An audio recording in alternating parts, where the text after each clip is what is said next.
I'm JP Tuesday. And I'm Kiki Cannon. As lifelong Disney fans, the work of countless talented Disney creatives have shaped our lives. Now, as the Disney catalog expands, we're taking a journey through film and television to discover if that spark that shaped us as children lives on in adulthood. Does your favorite Disney media still cast that same spell? Join us as we find out. We are Rewatching the Magic. Hi, Kiki. Hi, Tuesday.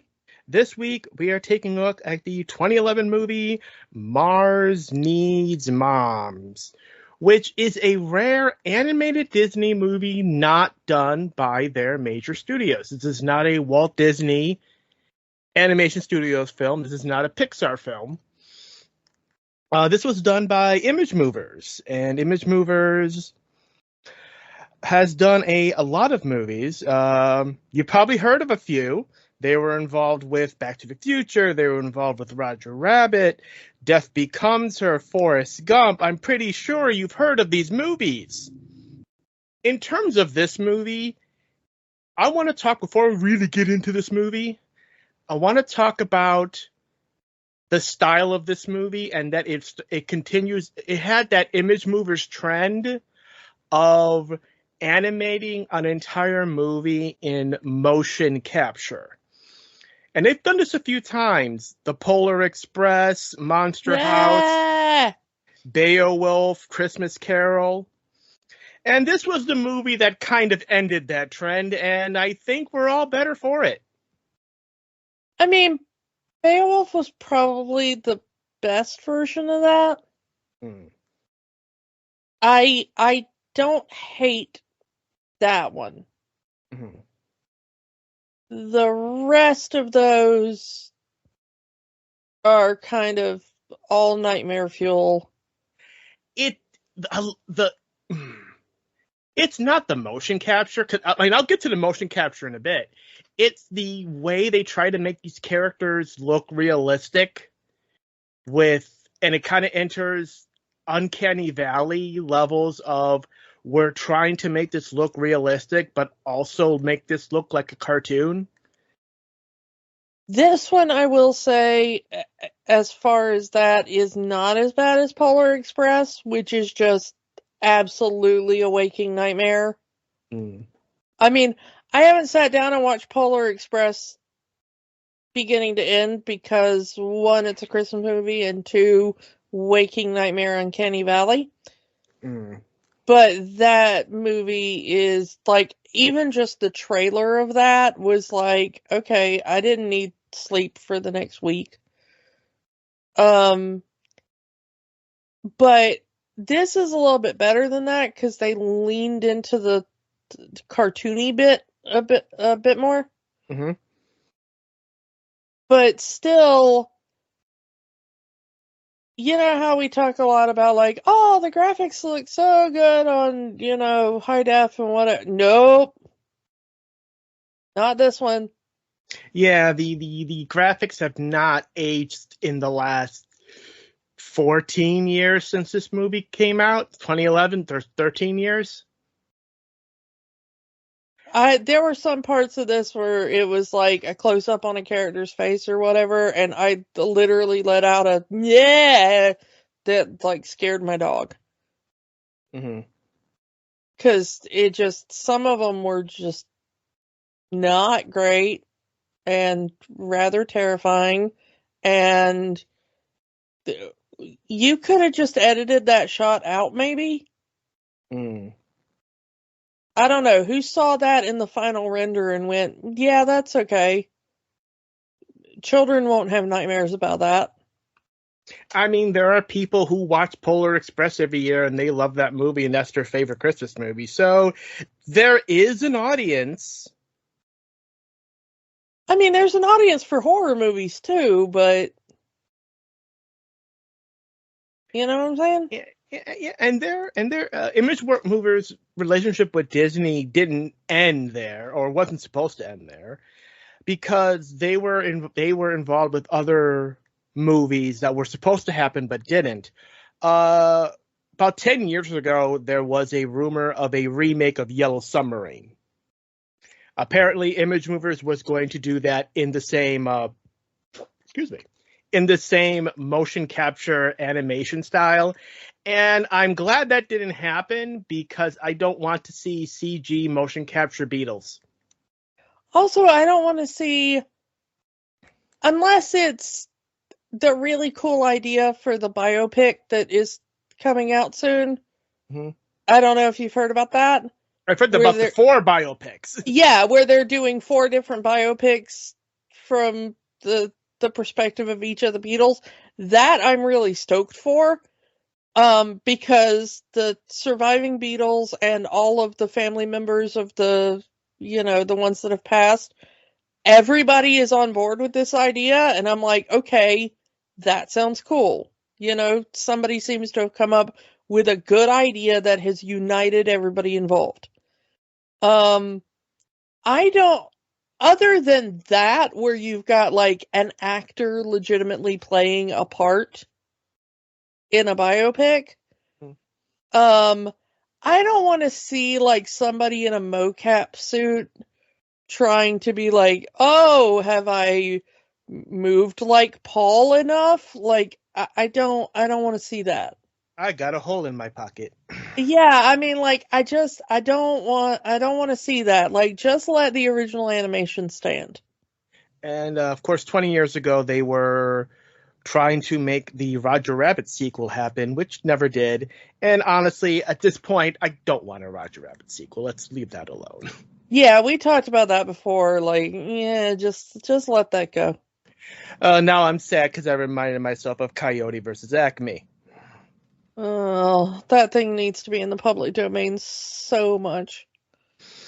Anyway, so here we are with this movie. I mean, I got nothing problem with motion capture. No problem with motion capture at all.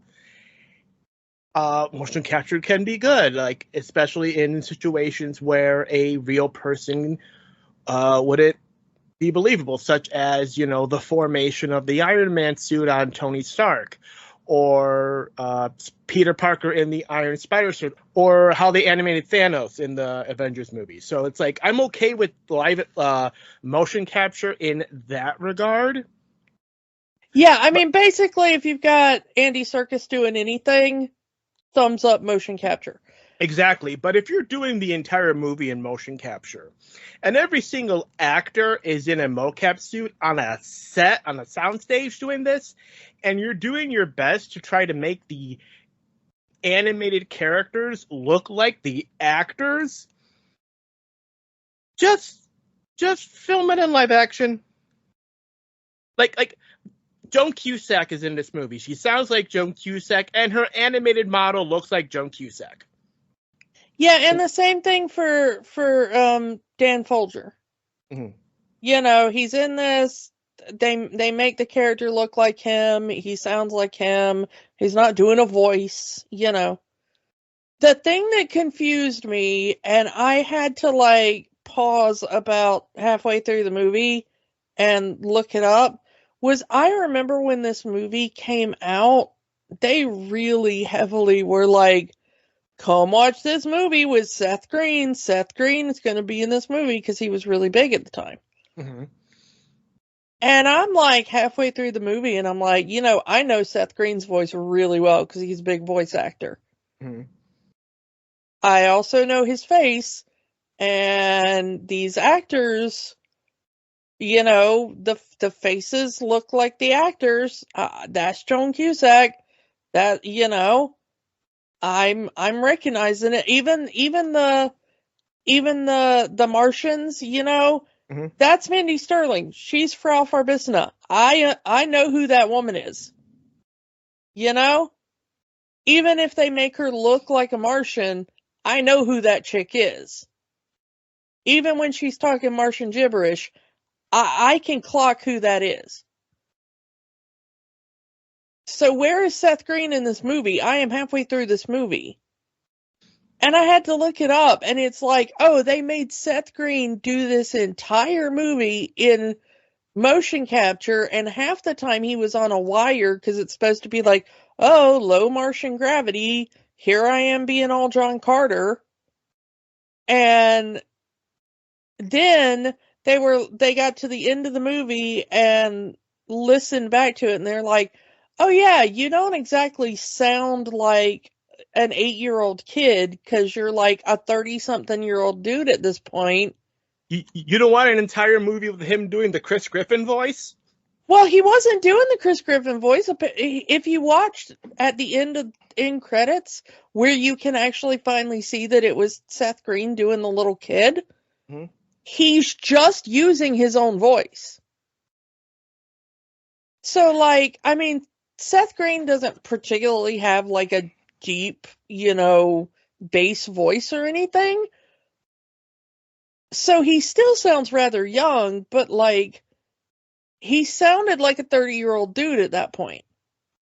I do not know why they cast Seth Green in this part unless they were going to have him do a character voice, and Seth Green is very good at character voices. Chris Griffin is not all he has. Mm-hmm. And in fact, like, I'm pretty sure he did the voice of Brian Griffin's human son. And Seth Green also does the voice of Leonardo in one of the Ninja Turtles cartoons, so he can sound like a teenager without doing he an can over-the-top sound voice. fairly young. Mm-hmm. So, but they just had him do like his like, hi, I'm Seth Green at the age I am when I made this movie. Which, not bad, but he doesn't sound like an 8 to 10-year-old kid or however old this kid was supposed to be. And so they listen back and they're like, oh, this doesn't sound like a prepubescent kid. Let's have him completely dubbed over for the entire movie with an actual child. This happened before. I mentioned the Polar Express. That kid's motion capture was all done by Tom Hanks. And if you watch the behind the scenes footage of that movie, it's Tom Hanks doing the motion capture for the kid with him trying to do a kid voice. And then they dubbed him over with an actual kid later. I think that's just what they do. It's just, let's get a adult actor, famous actor, to do the motion capture for the kid, and then we'll just dub them over later anyway. Doesn't make sense to me. Why not just get a voice actor? Well, yeah, or if you're going to have somebody do the motion capture, why not get somebody that's way cheaper than Tom Hanks? I mean, Tom Hanks was also the conductor and the father and all that. But I mean, like, you've got to pay them for like every minute they're on set. Yeah. Why not get somebody who's just desperate to break into the industry who will work for way less than Tom Hanks is going to work for? Stunt men, stunt women. They could do it, you know? But, like, they really heavily, because I remember at the time that a lot of the stuff that I saw about this movie was them being like, come watch a Seth Green movie. And I think if at the time I had walked into the theater, because this was a first watch for me, Mm-hmm. and if I had walked into the theater at the time and been like, yeah, I like Seth Green as a voice actor, I will go watch him in this animated movie, I would have been pissed. Because there's really no way to tell it's him, except that the little kid kind of occasionally has like Seth Green's facial movements sometimes. Because it is Seth Green's facial movements, it is motion capture. But the way they animate the kid is like a little kid. And it kind of does look like little kid Seth Green, because Seth Green was a child actor, so we know what he looked like at the time. But like, they change it up enough that it doesn't really look like Seth Green. Yeah. Like, occasionally you can catch it and you're like, oh yeah, that's definitely Seth Green's, mannerisms. But then there's nothing of Seth Green in it, and the only way you really know that it was him doing it is if you watch the credits, where they show the behind the scenes footage of the actors like doing the capture performance. Yeah, and to come back to what I was originally going to say, I have no problem with motion capture, but if you're going to do an entire movie with motion capture, just do a live action movie. Just do the live action movie. It'd probably be cheaper. Well, I don't know. The budget for this was not terribly expansive for a sci-fi movie. And I think if you tried to make a movie, where it's like, hey, let's have the whole thing set on Mars and a bunch of people look like Martians or whatever, I don't think you could have made, Wikipedia says the budget for this is $150 million at the time. I don't think you could have made a live action movie that did not look super duper cheap for that amount. Also, again, motion capture is used in video games, especially a lot of story-driven video games with a lot of cutscenes. Those scenes are done through motion capture, sometimes with the voice actor who is playing that character, sometimes that not, because they're not available. That is another feeling I get in this movie, that it feels like a video game. It doesn't feel like a movie. But that's how I feel about all of those motion capture movies. Yeah, I mean, considering that is the primary way to do video game cutscenes for a lot of games now, you're right. It does feel like I was just watching one really long, boring video game cutscene, or those waiting to get to the part. You go on YouTube and you just want to watch the cutscenes of the game. You don't actually want to play it. So you get cutscene that's what it feels like watching. Is you're watching a compilation of a video game cutscene. Yeah, I've been playing Far Cry 6 now, and that's how they've done all the cutscenes. I mean, they do that for all the Far Cry games lately. And it's just Giancarlo Esposito, who I love, doing, his best villain dictator. And it's excellent because they just did motion capture of him being super duper evil, and it's awesome. But also, that's better motion capture than this. And yes, I realize that it's many years later, but you're a Disney movie and that's a video game. Yeah. Even with tech advancements, what are you doing? Anyway. This is, I mean, speaking of budgets, this is one of Disney's bigger bombs. Yeah, not the biggest. Monetarily speaking. Not the biggest, because we've talked about that, and those two movies go together because I mentioned it last week. When Mars Needs Moms bombed, Disney went into panic mode because we've said this on the show before. Not just Disney, but every big studio tends to learn the wrong lessons from the success and failure of their films. In this case, they learned the wrong lesson of the failure of Mars Needs Mom because it was a huge box office bomb. Feeling that the reason the movie failed because it had the word Mars in the title.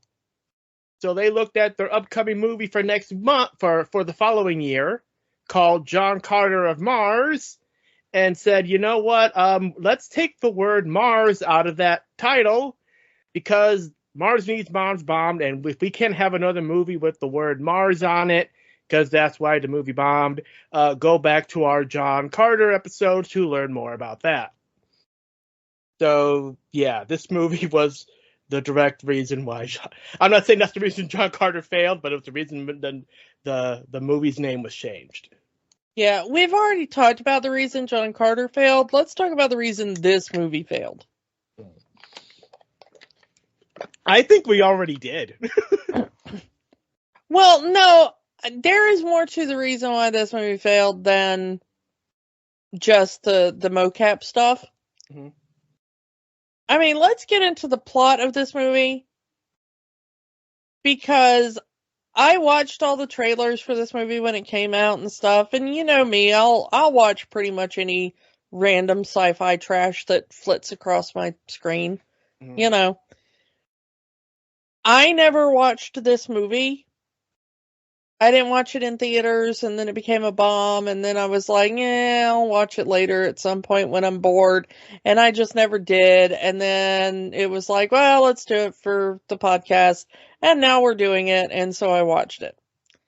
I could not have told you what this movie was going to be about, having watched all the trailers and stuff, and this movie made absolutely no footprint in the culture for me to tell you anything about it. Yeah, so this movie is actually based off a book of the same name, and the plot is very similar. So we have our kid, Milo, and his mother, and he's a typical kid. He doesn't like listening to his mom. Typical bratty kid. I never get to do anything fun. Blah, blah, blah. You remember what it was like to be a kid. You know how annoying you were. So they Shut up. I was a good kid. I'm talking to the listener, not you. Oh yeah, all the listener was a bad kid. But they have their argument because he doesn't want to eat his vegetables, which means if he doesn't eat his vegetables, he doesn't get to see the monster movie that his mom promised to let him see. So he makes the big, I wish I never had a mother. I hate you, Mom. First he poisons his cat by feeding his cat broccoli. Yeah. Which leads to the only time this movie made me laugh. Broccoli is poison? Well, no. When the mom was like, the cat like eats the broccoli and then immediately goes and throws up behind a plant, and the mom's like, Milo, what is this? Is this broccoli? And he's like, no, it's vomit, but I can see how you'd be confused. Like, that's definitely a Seth Green line. I mean, it's really the only time in this whole movie that I actually chuckled.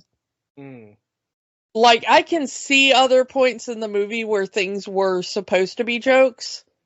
They have the, like, theoretical setup punchline of jokes, but they're just not funny. Like, I understand that structurally they are intended to be jokes. This is the only time when that actually landed for me. I was like, okay, that is very much a little kid line. Like, snarky little kind of teenager line. Yes, that is very much a bratty kid line. I understand that. I would have said that sort of thing as a child. But yeah, so he gets sent to his room for poisoning the cat, and they have the big argument. I wish I didn't have a mom. It's your typical kid saying a very mean thing out of emotion that they do end up regretting later. And so Milo does regret it. He feels bad that he said that to his mother, so he wants to apologize. But she's been captured by aliens. Isn't that always the way? Yep. I mean, if I had a nickel. So yeah, so Milo, in chasing down the aliens to try to get his mom back, gets captured on the spaceship. They end up going to Mars. Shenanigans, he escapes, and we are introduced to our second protagonist, Gribble, who has been on Mars for 25 years.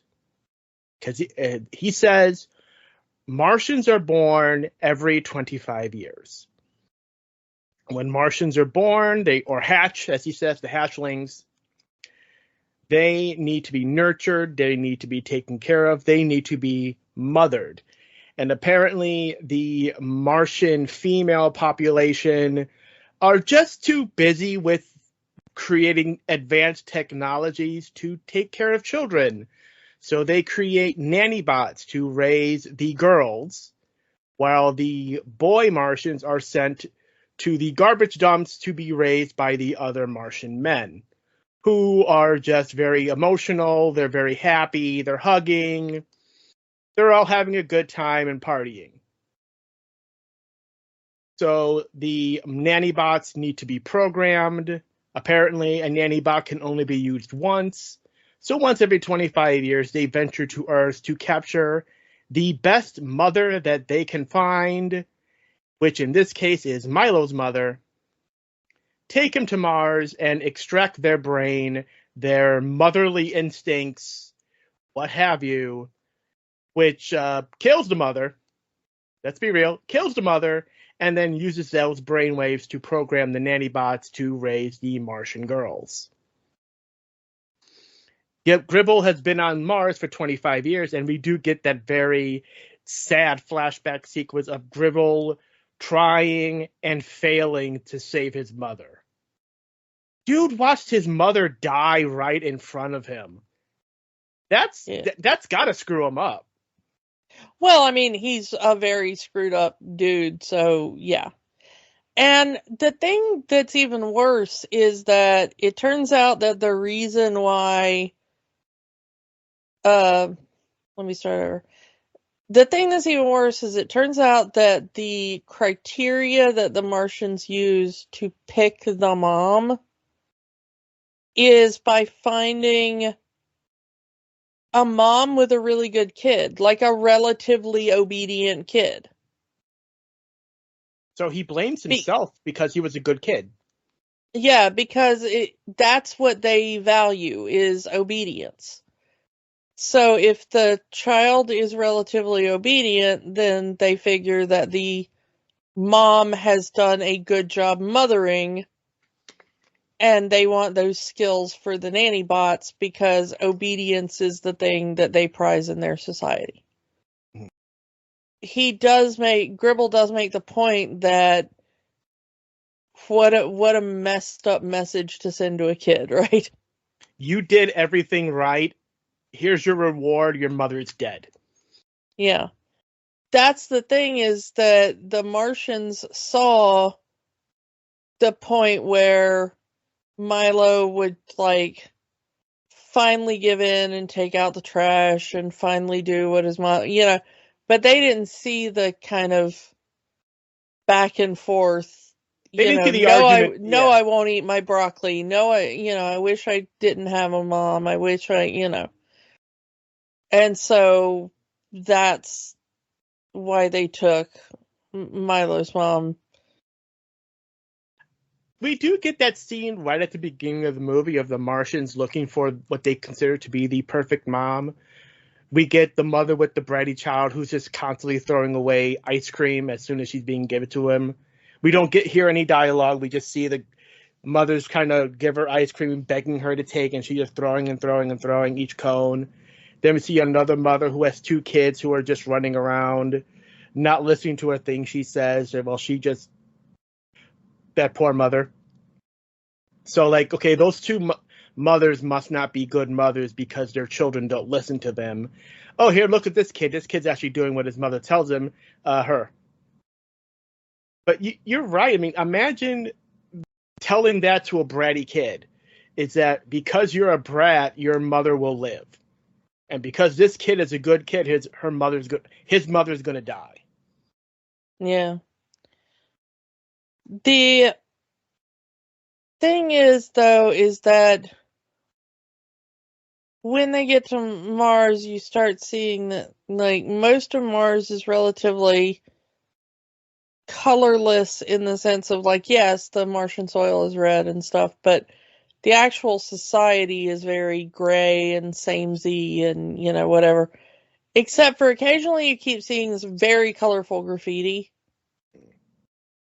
That's apparently not supposed to be there. And later on we find that is a Martian woman named Key, who apparently discovered a transmission from Earth from the 60s that was all very hippie, peace, love, flower power. And she learned English from that and was like, oh wow, it has colors. I'm going to put graffiti everywhere and go my own way. This is groovy. And she's kind of annoying.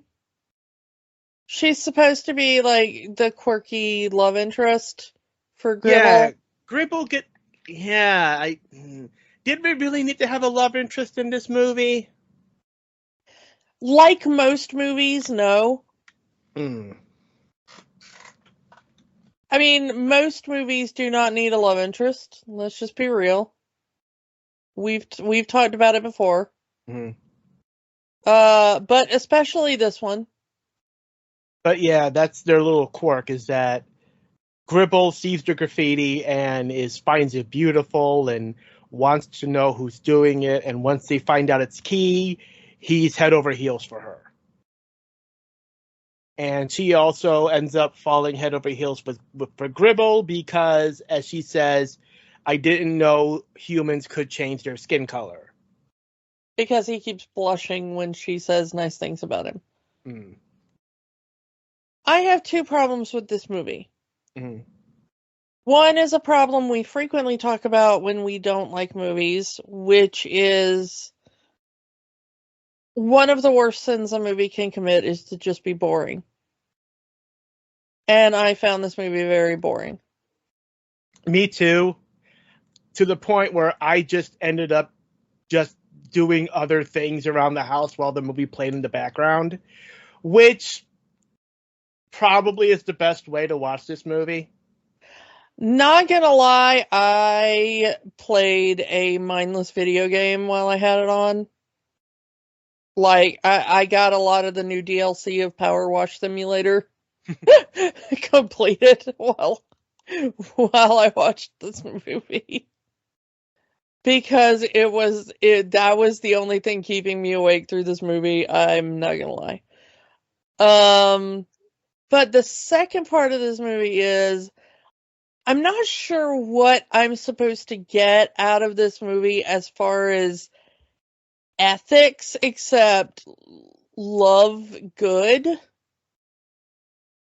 Because I was expecting a little something more concrete out of it, and weirdly, from what I can understand, I haven't been able to find a full breakdown of what's in the book, but I was going through the Goodreads reviews, and a lot of people kept mentioning the word sexist quite a lot, which I also, I'm not sure the movie comes across quite as sexist as the book seems to have for a lot of people who read it. But the movie did strike me as like, I was trying to figure out, like, are they trying to say, like, men are just as emotional and emotionally adept at raising children as women? And maybe putting so much on the mothers is a bad idea? Because Milo seems to have a good relationship with his dad, even though the dad is away on a business trip through the movie. You know? Mm-hmm. And when we get to Mars, it's the Martian men that seems to be the ones that have the emotional intelligence. You know, they're the huggy ones. They're the ones that actually raise their babies. And when we get to the end of the movie and the babies are in danger, it's the Martian men that instinctively take over the protection of the children, not in a "grr, let us grab weapons and protect the children," but in what most Western audiences would think of as a very maternal way. They They are see holding the children and cradling the children and soothing the children. treating them as if they are their own children. Yeah. These brand new hatchlings, you know, things, you know, start hitting the fan, there is danger. And it's not the women that go to protect the children, it's the men. And they start cuddling them, soothing them, keeping them from crying. It's the traditionally maternal, quote unquote, actions that the men are doing, and the women start taking up the, like, fighting stances. So I kind of thought, like, maybe there was going to be something about, like, it doesn't necessarily matter which gender or if it's a specific gender at all that does the nurturing of a family, as long as there is nurturing and family. That the problem is that the Martians have outsourced the care of children to robots. But the thing is, the movie doesn't seem to make that either. It makes, if anything, here's a way you could look at it. If you want to say that the movie is sexist, it's the fact that it's making the woman who put, quote unquote, their career ahead of family the bad guy. Because the big villain, the matriarch of the female Martian society, the supervisor, is just, we are the intelligent ones. The men are the stupid ones. They're the emotional ones. We are creating this great technology. We have created this great society. We don't have time to raise children. We should be focusing on advancement and rules and structure and all of this stuff. No color, no fun, no nothing. It's work, work, work, work, work, work, work, and let the robots raise the children. Which is weird, because you could tell this was written by a man, because this isn't really doing anything new. It's just, what if patriarchy but women? Yeah, this is pretty much everything people complain about the Barbie movie. Yeah, I mean, kind of. But it's like, what if all the problems of patriarchy, but you just swap the genders? Mm-hmm. Which is not a very nuanced thought. You know? It's not actually sitting down and thinking about, like, are there any problems with a different gender being in charge? It's just like, well, what if all the same problems with men being in charge, but we just say women did all those exact same things? Which I think anyone with two brain cells can agree wouldn't happen. I mean, there'd probably be different problems, don't get me wrong. I don't think any gender should be, like, the sole leader of a society or whatever, you know? I don't really believe in matriarchy any more than I believe in patriarchy, you know? But I'm very much a kind of, everybody should mingle together and, figure it out together kind of thing. But I think they would make different mistakes. And the interesting thing about exploring that would be, well, what would those different mistakes be? Not just, what if women made all the same mistakes as men? Like, Yeah. what if women had all the same prejudices against men that men have against women? That is a bit too much for a Disney kids film. Yeah, but the thing is, that's what they're doing here, is they're just like, hey, look, it's just as bad when women do it, which is ridiculous because it's a thing that would never happen. It's like, we don't really have to worry about that because that's not a thing that's gonna happen ever. So I'm not really sure what the point of this is, other than, like, hey kid, Moms are good, actually. The theme of the movie seems to be love. The big love thing is how Key says it. Something that has seemed to be seemingly been erased from Martian society. Because love is the opposite of order? Which I also think is kind of not factual.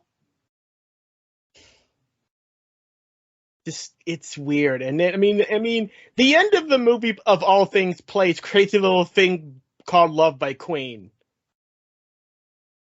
Yeah, So because Key keeps calling it the crazy love thing. yeah. But the thing is like, the supervisor has told all the women that it's more efficient to raise women without men and via robots, and has erased the history of Mars and been like, we were always raised by robots, and men have always been useless and lived in the dump. And then Key goes down into the, caves or whatever, and discovers old cave paintings where it's like, here's a heteronormative Martian family. Look how in love they are. Here is mother and father and child. This is the way, family is supposed to be. Not two men raising another boy and two women raising another girl.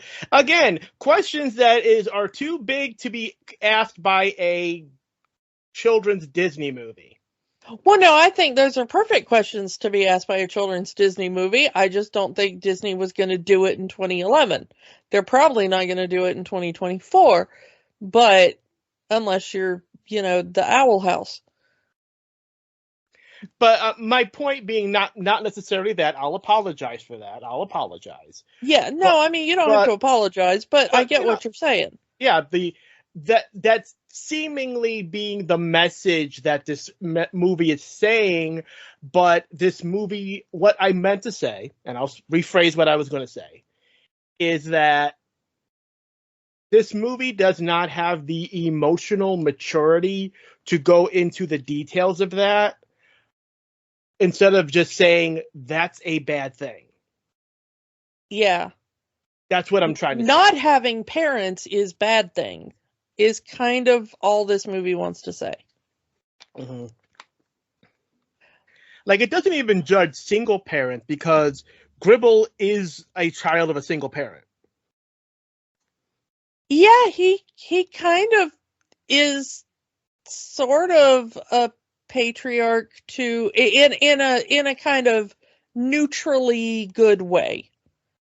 To a lot of the Martian male colony in the um in the dump. Mm-hmm. So he's got some kind of rapport with them. And he also has the one guy that lives with him, mm-hmm. or comes around a lot. So I don't know if you'd call him like a dad or maybe like a crazy uncle or something. Mm-hmm. He seems to be smart enough to create a translator. Well, somewhat of a translator. It's very Google Translate. Yeah, he's got to kind of Google Translate. But for a dude that was like taken from his home when he was a kid and has not had formal education after, like, I don't know, 5th or 6th grade or something, mm-hmm. he's doing pretty good for himself. Mm-hmm. For a self-taught dude on a planet where nobody speaks his language, good for him. Mm-hmm. In a way, you can really respect him for what he's done, even with all that trauma and stuff. Mm-hmm. But the weirdest thing about it is that the thing that really turns the Martian society around is, Milo finally, I know we're breezing through this movie, but there is so little that happens in this movie. Very light on plot. Legit. That's why I said I watched this movie in the background and I missed nothing.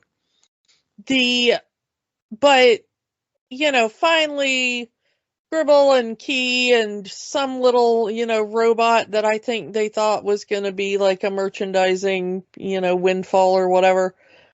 They're like, all right, Milo, time to go rescue your mom. And Milo and his mom have, breather helmets on because Mars has no oxygen. Thank you, John Carter. And due to shenanigans, Milo's helmet breaks, and Milo's mom takes off her helmet and puts it on Milo and, makes it so he can't take it off and put it back on her, and she gives up her life to, save her son in a giant momly sacrifice. And this is the first time Martians have ever actually seen love. Like parent for child love, or apparently any other kind of love, because apparently they don't know what romance is, because gay people don't exist on Mars. And so they see this and they're like, oh my god, a mom is a thing that will give up their life for their child. That must be what love is. We should do that instead of nanny bots, who I guess just like yeet children off cliffs for fun or something. I don't know. That one act makes them just beat all the nanny bots to death and decide to live together in heteronormative coupledom forever and ever. The end. But we also need a happy ending because the mother does not die. Turns out Gribble has a spare space helmet that he was going to give to his own mother, but like I said, she died. So he finds where it was buried and puts it on the mom's head, and she lives.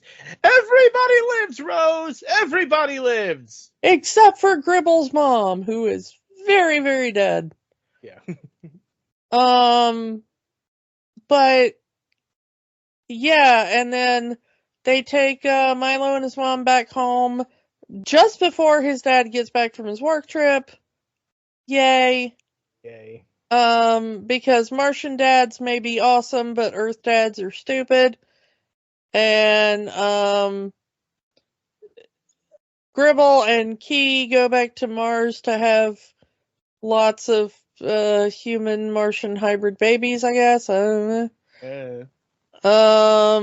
And they depose the supervisor, and I guess they start coupling up and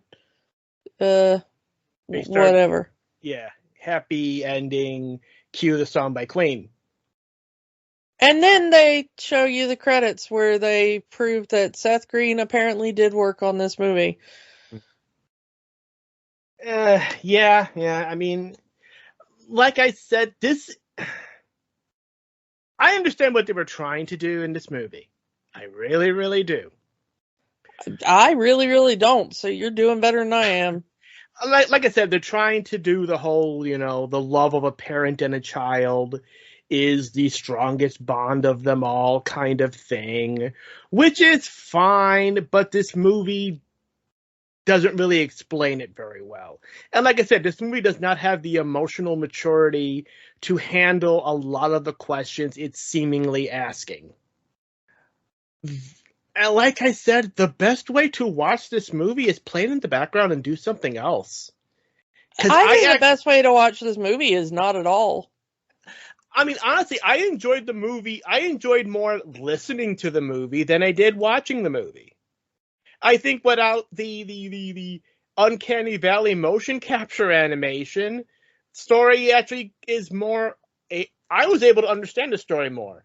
Doesn't make it a good story, doesn't make it a great story, but I was able to understand it. Did you understand the thing about why the Martians kept talking about dogs? No idea. Yeah, there's a thing where, like, Gribble first gives Milo the translator, Oh, and dog this, piles. Unauthorized dog pile. yeah, the supervisor keeps talking about, like, something something dog piles or whatever. Apparently, like, they just climb on top of each other, and I guess that's not the word that they use, but it's the word that Gribble understands. So he just calls it a dog pile. But the thing is that we still don't get context for that later. It's used up through the end of the movie, but we never understand what it means. You don't know what a dog pile is? No, I mean, I know what a dog pile is, but I don't know what the Martians are trying to say with it. Martians climbing on top of each other disrupts the order. So it's an unauthorized dog pile. That's it. There's no other meaning than that. Okay, so it's another one of those, this was supposed to be a joke, but it's not funny. Yes. Oh, okay. I was expecting that to be a setup that had a punchline later where, like, he is like, "Oh, I see you have a translator. Oh, your translator does not work very well." Because I kept expecting her to fix the translator because she actually spoke English, just English from the 60s. Which is still English now, it's just the slang is a little off. When you use the translator, like you said, it's very Google Translate. You know? And so, like, verb conjugations are slightly off and things like that, you know? A proper translator would say something like, "No, this is not how it's always been." But the electronic translator will be like, "No, this is not being how it was always," you know, or something. Hmm. And so I expected Key to, like, hear what the translator was putting out and going like, "Oh, let me clean that up for you." And getting to the part about dog piles and being like, "What?" You know?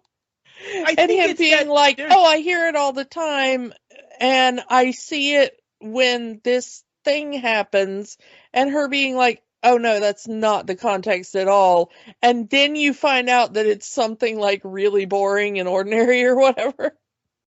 no climbing on top of each other without permission. The unauthorized dog pile. Eh. You know, or it's something like, you know, put your lunch tray back or something. Like, that's like he's totally misunderstood the context. Like, he thinks it happens when, like, A happens, and it's really because of B, you know? But then she herself finds difficulty in translating the word love into Martian because apparently Martians don't have the word for love. She's trying to say it, and then she ends up saying it in English, the crazy love thing. Well, So your guess and is as good as I mine. wonder if the Martian language has developed two different tracks. Eh. Because I don't know exactly how long the Martians have been raising their young like this. It's because we never hear any of the Martian men say anything. Well, yeah, we do, but his translator doesn't translate it, which means it probably is a different language. But they seem to have a way of communicating between themselves. Mm. And they're very good at mimicry Yeah, because because when Milo first shows up, they mimic Milo exactly. They don't understand the language that the women Martians are using. So I wonder if it's been going on so long that they've either developed their own language or that they are using, like, Proto-Martian or something, who knows? which would be fascinating. That is more deep thought than this movie has. Oh yeah, no, but there are interesting concepts here. They just went the least interesting route with them, which makes me angry. I hate when I watch a movie that is so boring and I'm like, I can see 20 way more interesting movies that could have been in this place. Yeah. So does this movie have magic? No. Yeah, no, completely non-magical. Just... Not a single spark of magic, except for that one joke about the cat and the broccoli. Also, the cat's name is Cujo, which also made me laugh. Skip this one. Skip this one, yeah. That is our official recommendation. Skip this movie. Yeah. So let's move on to next week. It is time to dive back into the Disney animated sequels, the direct-to-video Disney animated sequels. We haven't done one of them in a while. And we are going down to one that many say is one of, if not the best one, Cinderella 3: A Twist in Time. So we're going to see how Disney handles a sequel to Cinderella. And also time travel within the context of a princess movie. Yeah. So that's going to be very interesting to look at. So come back next week for Cinderella 3, and we will talk to you all next time. Bye. Bye. Don't let the magic stop here. Join our conversations on Facebook, Instagram, and Threads at Rewatching the Magic. We are on the X, formerly known as Twitter, at Rewatch the Magic. And new episodes are available every week at rewatchingthemagic.podbean.com. Remember, the magic is for everyone. It only stops if you let it. Podcasts are fun. But there's work to be done. We encourage you to get involved. Here are some organizations we support. The American Civil Liberties Union fights for the constitutional rights of all Americans. Find them at aclu.org. The National Network of Abortion Funds helps people find access to safe abortion services. Their site is abortionfunds.org. The Trevor Project provides a 24/7 crisis helpline for LGBTQ youth and education services for schools on LGBTQ issues. They can be found at thetrevorproject.org. Or find a way to help in your area.